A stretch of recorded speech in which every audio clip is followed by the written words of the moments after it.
কি যে একটা নিরীহ মানুষকে মেরে ফেলে কি লাভটুকু হলো?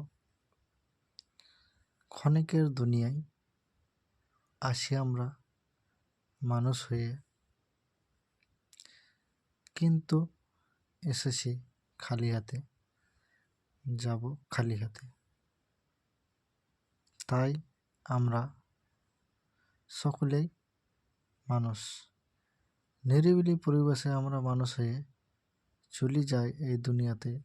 অনেকে টাকা পয়সা, অনেকে লাভবান, অনেকে আমরা উচ্চ শিক্ষিত মানুষ হয়ে চলি। কিছু পয়সার জন্য ক্ষমতা দেখিয়ে চলি, কিন্তু না না না না, আজ আসি কাল নাই, এবং সঙ্গে কিছুই যাবে না।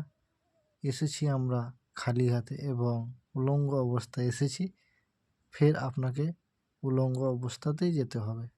শুধু আপনার পরিবার এবং আত্মীয় স্বজনদেরকে দেখানোর জন্য কাফনটা পরিয়ে দেওয়া হয়। তাই আমরা সকলে মিলেমিশে দুনিয়া থেকে মায়া ত্যাগ করে সবাইকে বলবো, আসুন তোমাদেরকে সবাইকে নামাজের দিকে আহ্বান করছি, আপনারা নামাজের দিকে আসুন। আপনারা চিরদিন, যেখানে স্থায়ী জীবন আপনাদের পরকাল, সেই স্থায়ী জীবনের জন্যে কিছু হলেও আমরা যে জায়গা থেকে থাকেন, যে অবস্থায় থাকেন, অবশ্যই আপনারা নামাজের দিকে আসুন। নামাজ হচ্ছে আপনাদের কল্যাণ, নামাজ হচ্ছে আপনাদের শেষ ঠিকানা, নামাজ হচ্ছে আপনাদের জান্নাত। নামাজ ছাড়া আপনাদের যে কোনো গতি নাই। তাই সামনে রোজা চলে আসছে, আসুন সকলে মিলে আমরা রোজা করি এবং ইবাদতে মগ্ন থাকি, যাতে আমরা আল্লাহকে খুশি করাতে পারি। সেই আল্লাহ পাক রব্বুল আলামিনকে যাতে আমরা খুশি করাতে পারি। তাই আপনাদেরকে আমার অগ্রিম শুভেচ্ছা। এবং 2 তারিখে রমজান মাস উপস্থিত থাকতে হবে রোজা।